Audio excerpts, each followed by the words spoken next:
Make money trading altcoins. If that's of interest to you, keep watching this video because today we're going to go over how to read trading charts, what it is and why it's a pivotal tool in making money in the altcoin markets. Then we're going to go over support and resistance. Plant the seeds. We'll have a whole episode on this later though. Candlestick anatomy. What makes up a candlestick? How do you read the charts? Understand the basics. Then we go into something really important and unique that most other trading courses won't cover: data analysis principles. I'm going to teach you how to analyze data on a macro level that you can use when trading through technical analysis, fundamental analysis, or any other endeavor in your life. Finally, we're going to go over timeframes, which timeframe is ideal for you, what do the different timeframes mean, and without further ado, let's get into this lesson. Please take a moment to read this disclaimer. What is price action? Price action is the movement of price plotted over time. This can take many forms. Its most basic is in front of me right now, a line chart. The line represents the price, and here we have time on the bottom. The most popular form of representation, the thing traders use the most, are actually candle charts. This represents the same information, but unlike the line, there's a lot more depth now. We'll explain that in more detail, but first, why is this important? Price action, or technical analysis, which is the study of price action, is one of many tools that we can use to make predictions about an uncertain future. It's what we use to develop the edge we were talking about in earlier videos. So how do we do this? Well, we read the charts to get an idea of where there's supply and demand. How exactly? Well, we can pick up things like support and resistance. We can pick up patterns, and we can pick up trends. I'm going to give you an example right now with Bitcoin. You can see over here on the chart that there is an uptrend. That means the price is trending upwards, but it's starting to level out over here. When we see the price leveling out like this, we like to identify key levels. Over here, I studied the chart. I see a few data points backing this level as not only a support, but a key structural level. You'll know what all of this means soon enough. But then I also need to know the trend. So I bring in a moving average, another tool you're going to learn how to use in this video. So we've got a support here, a moving average showing us the trend that it's going up. Now you can see a big red candle that's broken through all of these levels. This shows me a weakness in demand, and based off of this, I think the price will continue to go down after all of this has happened. Technical analysis does this. It lets me know that at this moment right now, it's very possible that the price is going to continue going down, but we need a few other things to make money. To give you a quick example, let's say we were going to take a short position. So we're betting on the price going down. Remember the casino example from the earlier video. We're going to set a stop loss over here, so we can't lose more than 10% of our money no matter what happens. And then we target down here so we can make a 20% profit. Then if we just watch the chart play out, you can see that the price goes back up and continues to go down. This is the power of technical analysis. Now combine this with a whole bunch of other stuff and you can build very profitable trading strategies. Now we're about to go over everything you need to know about the chart. Don't worry if you don't know how to set up the trading view exactly. There's going to be a tutorial in today's assignment, a video tutorial showing you my exact settings, how I like to set up my trading view. So first, over here on the right-hand side, we have the price.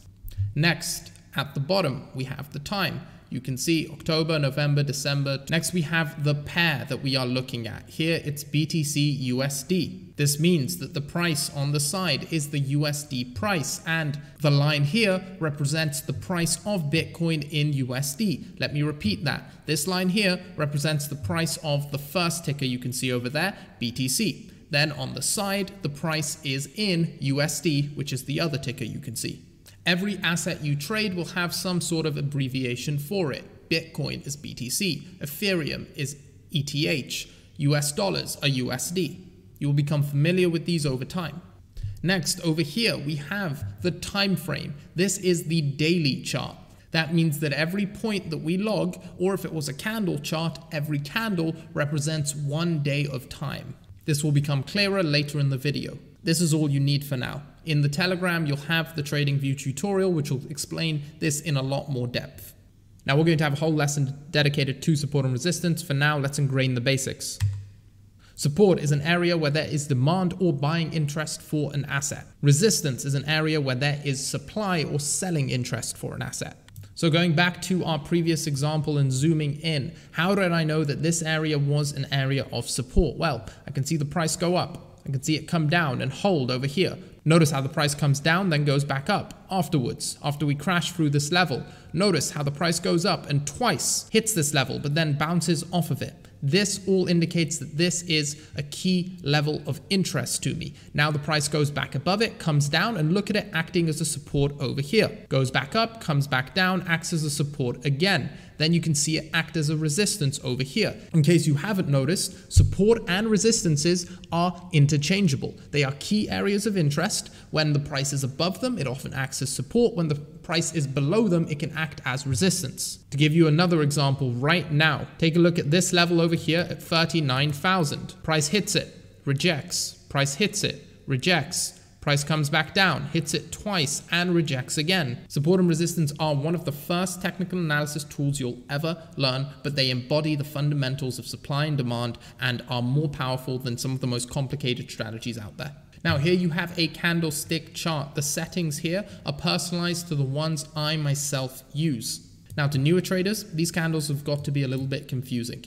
But they are immensely powerful tools that help you analyze the market. They give you a large edge over line charts, and trading really is about compounding these edges. Here's a quick tip for anyone using candlestick charts. Often, green candles represent prices going up. Red candles represent prices going down. By making a very small change, you can give yourself a psychological edge. Notice the neutral colors on my chart. My candles are white when they go up, and they are a dark blue when they go down. This is because I don't want the positive emotions that come with green or the negative, fearful emotions that come with red when I trade. Okay, so now we're going to take a look at the anatomy of a candlestick chart. Up here at the top, you can just see these thin lines. These are called wicks or shadows. Now, the top part of these wicks represent the high of a candle. This is the highest price each candle reaches during the given time period. We'll talk more about time frames later, but for now, just know that each one of these candles represents a set interval of time. That could be 5 minutes, that could be 1 week. Next, the bottom of the candles. These are called lows. Over here, you can see the bottom of the wick, and if you haven't guessed already, that is the lowest price it reaches during the interval. Now, these middle bits are called the bodies. They are a lot thicker than the wicks. Now, this is where the color of the body matters a lot. Each chart will have two colors. One color, normally represented as red, but we explained why we've changed it to a more neutral color, and another color normally represented by green, which again we've explained why we've changed to white for the purposes of our tutorial. The top of one candle represents the open price. The bottom of the other candle represents the open price as well. The color determines which way round these are. Open is the price at the start of the time interval. So there we have the open prices. Now next we're going to look at the close prices. A candle needs to open and a candle needs to close. The close is the price at the end of the time interval. Now, if this was a 5-minute candle, the open price would be where it starts, and then the close price would be where it ends after 5 minutes. Now let's take a look at time frames. We will dive into the nuance and exactly which time frames you want to use for your own trading strategies later in the course. For now, I want you to understand the macro concept. If we are dealing with a higher time frame, now higher is contextual. If you're looking at a 5-minute chart, a 1-hour chart is the higher time frame. If you're looking at a 1-day chart, the 1-month chart is the higher time frame. So wherever there is a higher time frame, it incorporates more data per candle. For anyone who does statistics, this means the sample size is larger. When the sample size is larger, the data tends to be less volatile and more accurate. On the other side of things, we have lower time frames. Lower time frames have less data per candle and they tend to be more volatile. A 5-minute chart is almost always more volatile than a 1-hour chart. A 1-day chart is almost always less volatile than a 1-hour chart. If you take a look at this example over here, you can see a 1-hour candle over here. This is a candle from a 1-hour chart. And throughout that same time period, you can see the 15-minute chart representing that same candle. Notice how the price opens over here. And if we go to this one over here, you can see the price open as well. So very similar price open over there. And you can see the price within this candle actually went up during this time period. But over here, you can only see a wick. So this is like a zoomed in view of what happened to form this candle. And then the price came down in the next candle and again crashed aggressively. We can't see all of this in this candle. You can see it pushed back up to 61,500, which is where this candle over here closed. So again, open matches the open, and then the close here matches the close here. Now, which time frame you use is going to be very much suited to your trading style, your trading strategy, and your own personality. We're going to split traders out into 3 different categories for the purposes of this video, but it's really more of a spectrum than individual categories. Intraday traders, they tend to use the 5-minute, 15-minute, 1 hour, and 4 hour. These are all contained within one day. Any trade they open tends to close on that same day. Next, we have the day traders. These are short-term trades that last less than a week most of the time. They'll use time frames like the 1 hour, 4 hour, and the 1 day. Finally, we have long-term positional traders. These guys look months, sometimes years in advance, using the 1 day, 1 week, and the 1 month to come up with big trade ideas and then sit on them for a long period of time. Now, this is going to be one of the most important parts of the video. Understanding how to become a good analyst has the same core principles regardless of whether it's technical analysis or fundamental analysis. Whenever you're looking at data, I always want you to keep context in mind. Here's a perfect example. Right now, we're looking at a random asset, and we can see that price is going down aggressively. It goes down, goes sideways a little bit, goes down again, goes sideways a little bit. Right now, if you were to ask me if this is a bullish or bearish asset, I'd tell you this is bearish. I wouldn't want to buy this. The price is just going down. But remember, we have a very isolated sample of data. Look what happens as I zoom out. Suddenly, as I zoom out, context comes into play. When you take into play the longer context, suddenly this doesn't look bad at all. This just looks like a small dip in a macro uptrend. If you don't know what those terms mean, don't worry right now. Just know that when I looked at this data alone with no context, it looked completely different to when I zoomed out and brought in the larger context. This is where people often slip up with chart patterns. They memorize patterns and then use them without taking into account wider context and end up failing. So the first thing we take into account is context. The next thing we take into account is sample size. Now, we hinted at this earlier when talking about time frame, but it can be applied absolutely anywhere. For example, if I'm trying to figure out how strong a support level is on a chart, I'm going to look at how many data points I have backing up this argument. That is an example of sample size coming into play. Now let's leave the charts. If I'm trying to pick up the market sentiment using Twitter, which I think is a fantastic tool, if you take an account with 500 followers that does a post that gets 2 negative comments versus an account with 500,000 followers who does a post that gets hundreds, maybe thousands of negative comments, one of those is going to be a more accurate representation of the total market because the sample size is larger. The more high quality data we have, the better. And that takes us on to our next point. Quality is extremely important. Not all data is created equal. You need to learn to identify outliers and poor quality data. For example, right now, I'm going to make a strong argument for support at this $30,000 level over here. Look at all the data points that back this. 1, 2, 3, 4, 5, 6, 7, 8 different data points backing this $30,000 level as a support. Plus, we've got the psychological significance of that support level. Again, stuff which will be covered later. But the point is that the more data points you get, the better, and these are quality data points. Take into account the fact that we haven't had a single close under this level, except when you look at this one candle over here.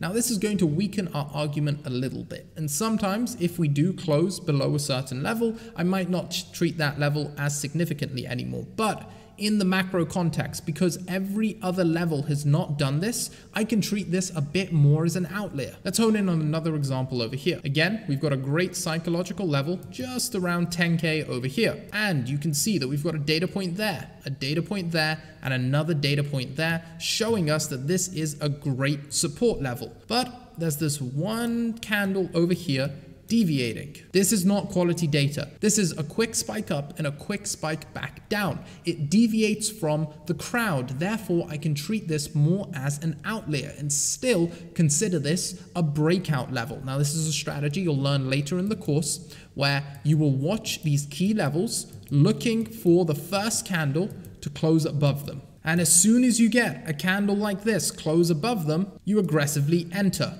around this level. So you would have aggressively entered around $11,000. But if you treated this as an invalidation of your level, then you wouldn't have been able to do that because you would have treated this anomaly, this lower quality piece of data, as significant. After buying at this level, you could have sold as the price went up, or you could have held it knowing that this support had just broken. And as further confirmation that this level was extremely significant, you can see that when the price comes back down, this level again remains the key level that acts as support before the price breaks back up again. We would have completely missed this key breakout level had we not been able to identify this piece of data as an anomaly. Now, the last and most important part of data analysis is keeping it simple. People always assume that the most complex strategy is going to be the best. Never forget that simplicity makes consistency easy. And good trading is always born out of consistency. Again, coming back to this chart, guys, I used one line, nothing but one line to figure out when the price is going to pump, when the price is going to go up, and when I want to enter the market. Now, if I were trading this in real time, I would have also been keeping up to date with all of the news events going on. I would have been watching the macro market, seeing how different assets were behaving. I would have been listening to podcasts with top players in the industry, knowing what they're doing. Then put all of this information together in order to inform my decision and make sure I stick to good risk management and keep a clear mind so I can make unbiased decisions. Now let me show you what else you could have done. You could have said the moving averages after a period of sideways consolidation are fanning out right now. The RSI is in overbought territory. This could signify extreme demand or that it is reaching tops, but we'll assume extreme demand because our key level is broken. Also, we can see the MACD's been going sideways for a little while and now is starting to tick up. So we've got an uptick on the MACD. We've got the RSI up over there. The structure is extremely bullish as well. You can see that we've got a low here, a high there, a higher low over here. Price is going up again. Perfect breakout. Let's go. Or you could have just used one line. I'm not saying one's better than the other, but don't overestimate complexity and don't underestimate simplicity. So what have we learned today? You should understand by now price action, how it works, the basics of reading a chart, as well as some sneak previews into advanced strategies you can use. First principles of support and resistance, how to read a candlestick chart. Data analysis principles. This is the one I really want you guys to make sure you understand clearly because it goes beyond just technical analysis, but every form of analysis we will ever do and you will ever do. Finally, we also looked into time frames, which ones apply to different traders and what they mean. In our next lesson, I'm going to show you how to master every single chart pattern using just one technique. To get access to the written episode summary, assignments, and extra reading material, don't forget to join our Telegram. That will be the first link in the description below. Of course, it's free. I hope you enjoyed the episode.